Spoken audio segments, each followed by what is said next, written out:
नमस्कार, एमएच1 न्यूज देख रहे हैं आप। मेरे यानी रोहित भामला के साथ रुक करेंगे उत्तराखंड की तमाम विशेष खबरों का। उत्तराखंड के मुख्यमंत्री पुष्कर सिंह धामी ने सीएम आवास में बैठक से पहले अहमदाबाद विमान हादसे को लेकर दुख जताया। इस मौके पर उन्होंने इस दुर्भाग्यपूर्ण हादसे में हताहत हुए लोगों को श्रद्धांजलि अर्पित करते हुए 2 मिनट का मौन रखा। मुख्यमंत्री पुष्कर सिंह धामी ने इस घटना को लेकर दुख जताया और पीड़ित परिवारों के प्रति गहरी संवेदनाएं भी व्यक्त की है।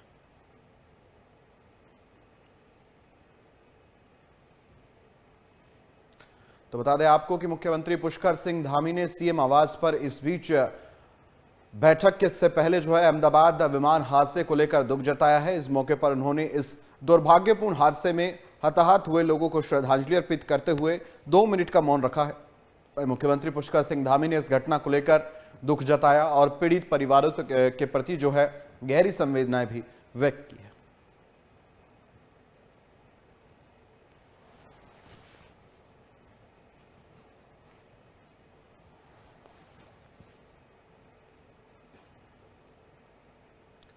वहीं अहमदाबाद से लंदन जा रहे विमान हादसे पर उत्तराखंड के मुख्यमंत्री पुष्कर सिंह धामी ने दुख जताया। इस दौरान सीएम धामी ने घटना में मृत लोगों की आत्माओं की शांति के लिए ईश्वर से प्रार्थना की। साथ ही उन्होंने कहा कि यह घटना एक हृदय विदारक घटना है। आगे उन्होंने कहा कि आत्माओं को ईश्वर अपनी श्री चरणों में स्थान दे।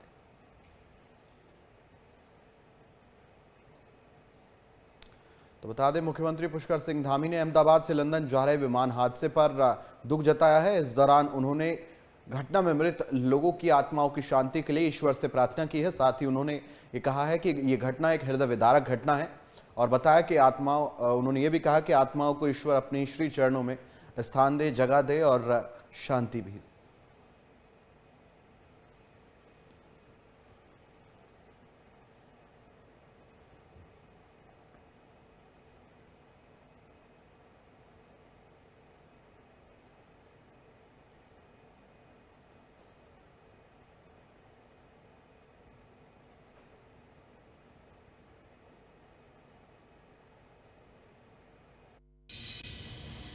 अहमदाबाद गुजरात में हृदय विदारक दुर्घटना का समाचार आया है। बहुत दुखद है। ये दुर्घटना असमय अनेक लोगों को अपने साथ ले गई है। असमय लोग काल के गाल में समा गए। मैं भगवान से प्रार्थना करता हूं कि जिनकी असमय इस दुर्घटना में मृत्यु हुई है, उन सभी को भगवान अपने श्री चरणों में स्थान दे और घायलों को शीघ्र स्वास्थ्य लाभ हो, ऐसी कामना करता हूं। साथ ही जिनके परिवारजनों को असमय ये दुख इतनी बड़ी घटना के रूप में आया, अपने परिजनों को खोया है, भगवान उनको शक्ति प्रदान करे और जो दिवंगत आत्माएं हैं उन सभी को अपने श्री चरणों में स्थान दे। ऐसे समय में पूरा देश, सभी देशवासी उन पीड़ित परिवारों के साथ हैं। हमारी संवेदनाएं उनके साथ हैं। उत्तराखंड के मुख्यमंत्री पुष्कर सिंह धामी ने देहरादून स्थित अपने आवास पर उच्च स्तरीय बैठक की। इस दौरान उन्होंने कैची धाम मेले को लेकर चर्चा की। साथ ही उन्होंने मेले में श्रद्धालुओं की सुविधाओं का ध्यान रखने के निर्देश दिए हैं।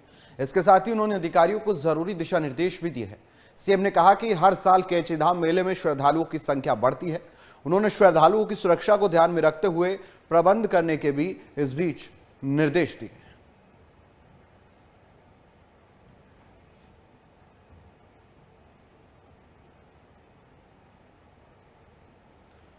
आपको बता दें मुख्यमंत्री पुष्कर सिंह धामी ने अपने आवास पर एक बड़ी बैठक की। इस आवास में उच्च स्तरीय बैठक में कैची धाम मेले को लेकर चर्चा की गई। साथ ही उन्होंने मेले में श्रद्धालुओं की सुविधाओं का खास ध्यान रखने के निर्देश दिए हैं।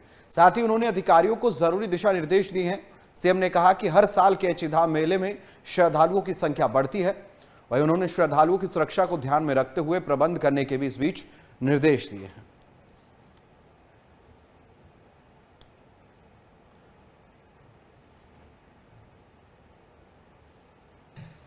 वहीं पर्यटन सीजन शुरू होने से पहले उत्तराखंड पुलिस ने प्लान तैयार किया है।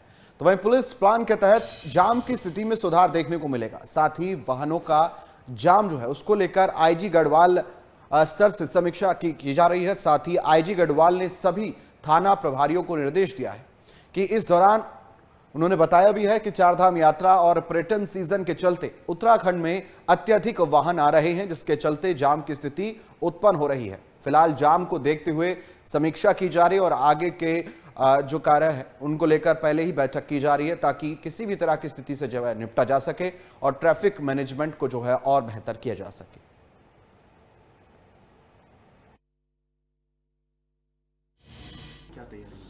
देखिए, हम जैसा कि हमने पहले तैयारी की थी, हमारी जो चारधाम यात्रा जो शुरू हुई है 30 अप्रैल से, वहाँ पे यात्रा चल रही थी। ट्रैफिक भी सामान्य रूप से कुछ ज़्यादा ही आ रहा था, लेकिन ये हमारे पहले से प्लान ऑफ एक्शन में था कि जो जून का जो पहला, दूसरा और तीसरा हफ्ता जो होगा वो काफ़ी, और विशेषकर वीकेंड जो होगा वो काफ़ी व्यस्त होगा, क्योंकि इस समय स्कूलों की छुट्टियाँ भी पड़ गई हैं और साथ साथ हमारी जो चारधाम यात्रा है वो भी चरम पे पहुँच गई है।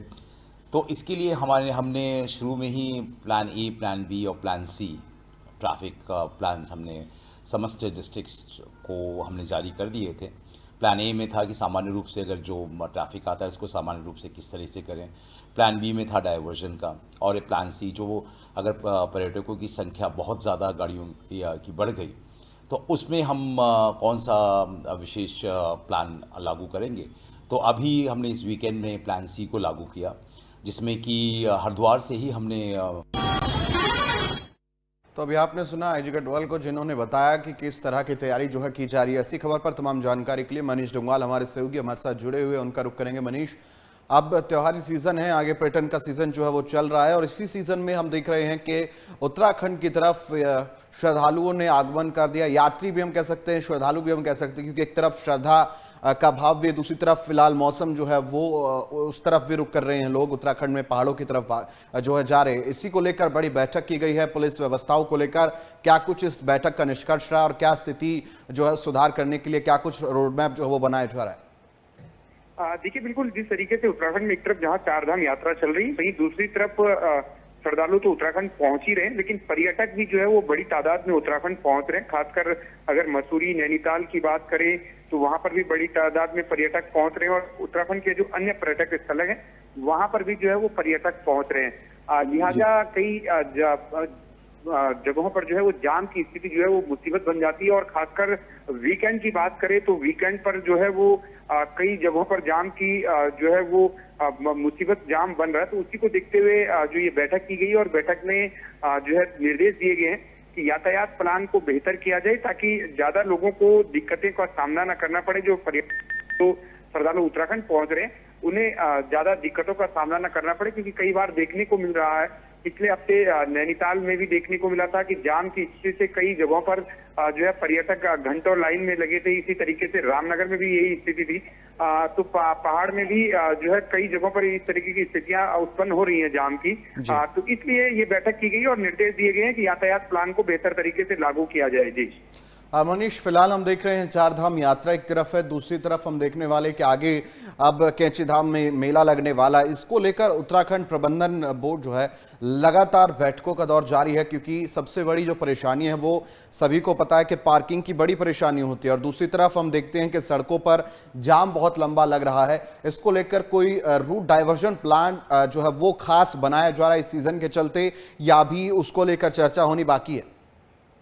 देखिए, जहां तक कैंची धाम मेले की बात है तो मुख्यमंत्री पुष्कर सिंह धामी ने भी कल इस मेले को लेकर बैठक ली थी और उसमें उन्होंने साफ तौर से निर्देश दिए थे कि बेहतर तरीके से जो है वो ट्रैफिक प्लान वहां पर चलाया जाए। और सबसे बड़ी बात यह है कि रोड कटिंग का जो काम है वहां पर 3 किलोमीटर रोड कटिंग होनी है, उसको तेजी से अगले दिनों में कुछ करने के निर्देश जो है वो मुख्यमंत्री पुष्कर सिंह धामी के द्वारा दिए गए, ताकि अगर रोड चौड़ी होती है तो दिक्कतों का सामना लोगों को करना नहीं पड़ेगा वहां पर। क्योंकि कैंची धाम एक बड़ा चैलेंजिंग टास्क अब रहने वाला है, क्योंकि लाखों श्रद्धालु जो है कैंची धाम दर्शन के लिए जो है वो 15 जून को पहुंचने वाले। इसलिए कैंचीधाम को लेकर खासा निर्देश दिए गए हैं और कल जो है मुख्यमंत्री पुष्कर सिंह धामी ने बैठक में जो निर्देश दिए हैं वो इसी चीज को लेकर दिए कि वहां पर जो श्रद्धालु पहुंचेंगे उन्हें ज्यादा दिक्कतों का सामना न करना पड़े।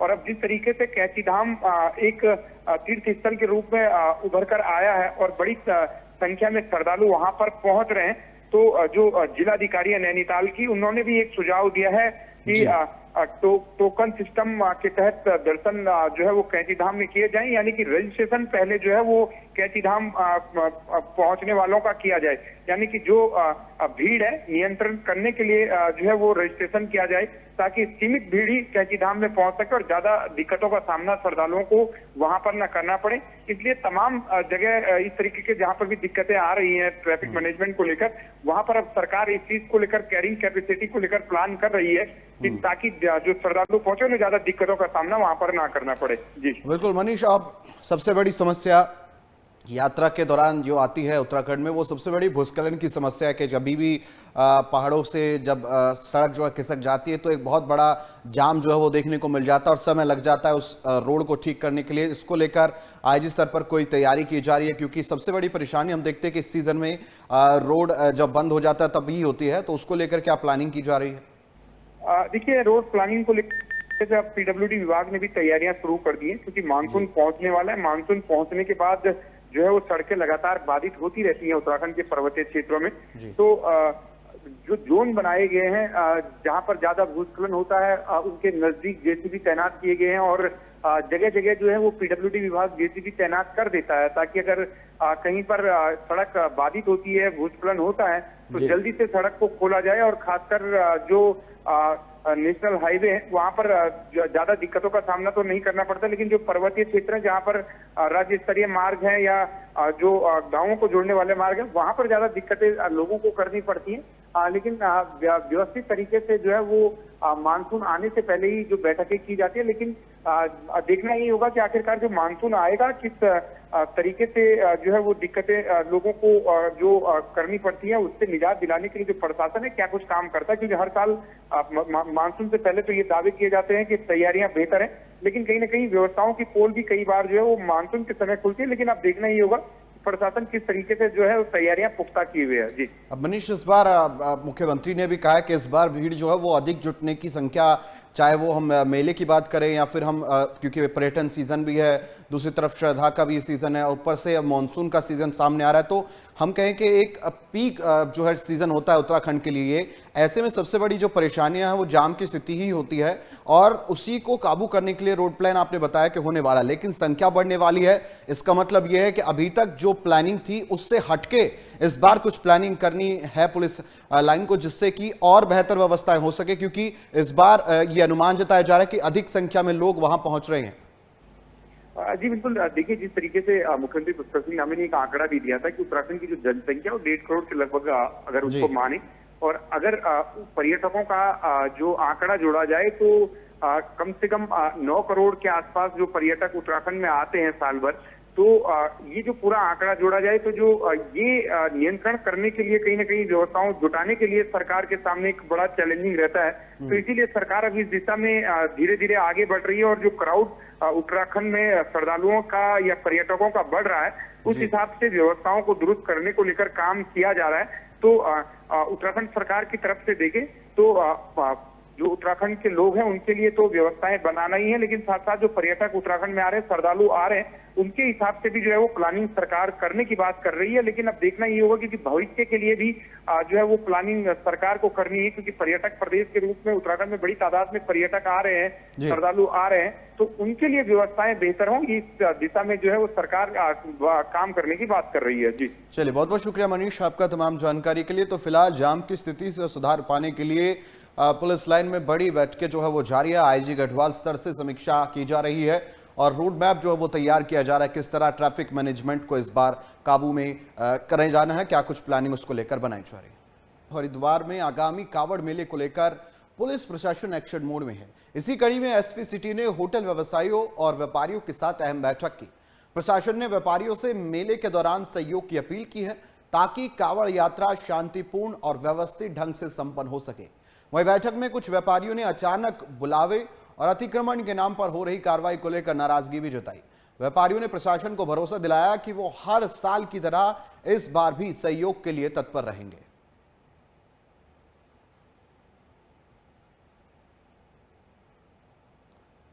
चलिए, इसी खबर पर तमाम जानकारी के लिए विकास कुमार हमारे सहयोगी हमारे साथ जुड़ चुके हैं, उनका रुख करेंगे। विकास, फिलहाल आगामी कावड़ यात्रा को लेकर एक्शन मोड में प्रशासन नजर आ रहा है। बड़ी बैठक बुलाई गई है, व्यवसायियों से लेकर व्यापारियों तक की उनसे चर्चा की गई है कि आगामी कावड़ यात्रा में क्या कुछ व्यवस्थाएं जो है करनी है। बैठक को लेकर क्या कुछ जानकारी और क्या कुछ व्यवस्थाएं जो वो की जानी है कावड़ यात्रा को लेकर? बिल्कुल, देखिए, आगामी कावड़ मेले को लेकर हरिद्वार प्रशासन और सरकार पूरी तरह से कमर यहाँ पर कस रही है। तो इसी को लेकर जिस तरह से आगामी कावड़ मेला यहाँ पर शुरू होने वाला, तो अब जो है प्रशासन जो व्यापारी और जो व्यावसायिक है उनके साथ अब जो बैठक कर रहा है। हालांकि सभी के जो है वहाँ पर दिशा निर्देश भी जो है सभी व्यापारियों को अधिकारियों के द्वारा दिए जा रहे हैं, लेकिन अधिकारियों की जो महत्वपूर्ण जो समस्या अधिकारियों को अवगत कराया कि कावड़ मेले के समय जो अतिक्रमण है, तो कहीं ना कहीं सबसे बड़ा एक परेशानी का सबब जो है साफ तौर पर व्यापारियों को यहाँ पर बनता है। साफ तौर पर उन्होंने कहा है कि जिस तरह से प्रशासन जो है अवैध तरीके से जो है निर्माण जो है ध्वस्त करता है या फिर जो उनके द्वारा अतिक्रमण किया जाता है, उनको बिना नोटिस के जो यहाँ पर अवैध प्रशासन जो है पूरी तरह से जो ध्वस्त करता है। तो इसको लेकर व्यापारियों ने साफ तौर पर मांग उठाई है। जो व्यवसायिक है उन्होंने भी साफ तौर पर मांग उठाई कि इस तरह से जो प्रशासन पहले नोटिस जारी करे, तो उसके बाद जो यहाँ पर कार्रवाई की जाए।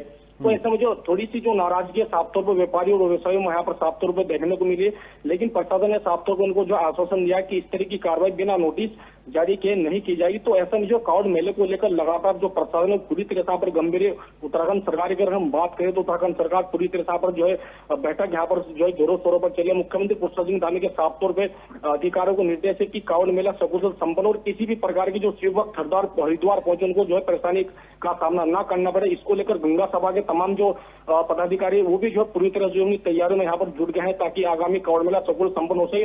अगर हम बात करें तो ट्रैफिक प्लान को भी लेकर जो है प्रशासन पूरी तरह से यहाँ पर मुस्तैद जो है दिखाई दे रहा है, क्योंकि कावड़ जो पटरी उनको भी जो दुरुस्त किया जा रहा है। लगातार डीएम जो है इसमें लगातार जो है निरीक्षण कर रहे हैं धरातल पर उतरकर, ताकि जो कावड़ पटरी पूरी तरह से जो साफ और यहाँ पर जो है दिखाई दे और कहीं ना कहीं जो व्यापारी है उनका भी व्यवसाय यहाँ पर जो अच्छा चले, इसको लेकर तमाम जो यहाँ पर गाइडलाइन जारी की गई। तो कहीं ना कहीं प्रशासन पूरी तरह से कह सकते हैं फिलहाल कावड़ मेले को लेकर गंभीर साफ तौर पर दिखाई दे रहा है। जी चलिए, बहुत बहुत शुक्रिया विकास आपका तमाम जानकारी के लिए। तमाम जानकारी आपने साझा की। तो फिलहाल पुलिस प्रशासन जो है पूरी तैयारियां कर रहा है कावड़ मेले को लेकर। चलिए अब खबरों में आगे बढ़ेंगे। इस बीच भीषण गर्मी के बाद देश भर में कई हिस्सों पर मौसम मिजाज बदलता शुरू हो गया है।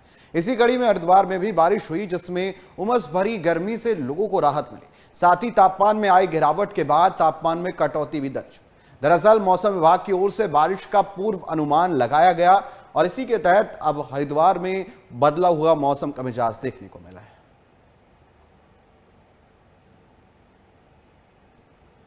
तो वह हरिद्वार के ग्राम पंचायत मोहम्मदपुर कुमारी में तालाब सौंदर्यीकरण के नाम पर नियमों को ताक पर रखकर अवैध खनन कार्य किया जा रहा है। बादराबाद के प्रखंड विकास अधिकारी और मनरेगा के अपर सहायक अभियंता खनन स्थल पर पहुंचे। इस दौरान उन्होंने ग्रामीणों के सवालों का कोई जवाब नहीं दिया। वहीं ग्रामीणों का आरोप है कि इस कार्य के लिए ना तो कोई निविदा निकाली गई और ना ही कोटेशन आमंत्रित किया गया, जिससे यह पूरा कार्य संदिग्ध नजर आता है।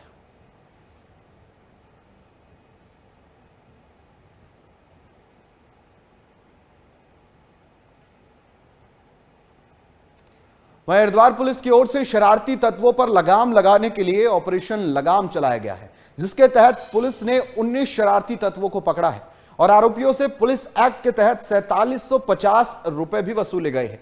साथ ही उन्हें सख्त चेतावनी दी गई है कि अब दोबारा गलती करने पर गिरफ्तारी की जाएगी। आगे उन्होंने लोगों से अपील करते हुए कहा है कि गंग नहर को पिकनिक स्पॉट ना बनाएं और नियमों का पालन जरूर करें। साथ ही धार्मिक स्थानों की गरिमा भी बनाए रखी जाए।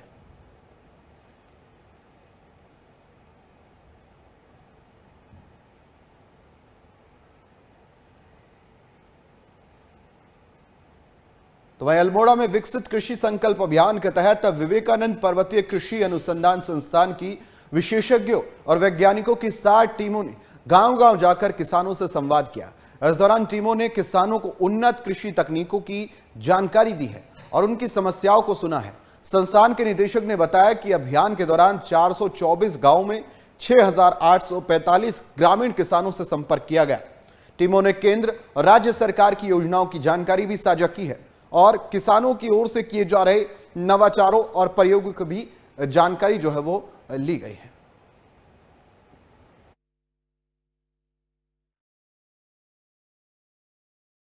साठ टीमें हमारी गई हैं और जो 424 विलेज कवर हुए हैं और जो किसान कवर हुए हैं वो 6,845 और टोटल 111 विज़िट हुई हैं।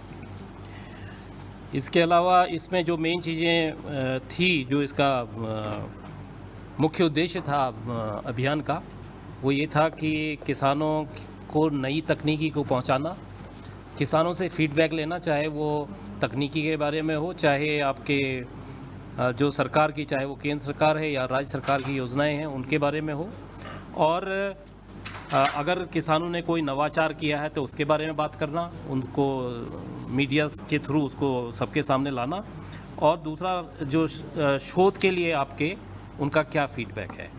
तो इसमें बड़ा इंटरेस्टिंग रहा है और जो समस्याएं सब आप जानते हैं, कई जगह खासकर अगर मैं इसको तालाबों और उपराओं के हिसाब से बांटूं तो तालाबों क्षेत्रों में जो सिंचाई जल की समस्या है वो नंबर 1 पे मैं रखूँगा उसको, और जो उपराऊ क्षेत्र हैं उसमें जंगली जानवरों की समस्या नंबर 1 पे है।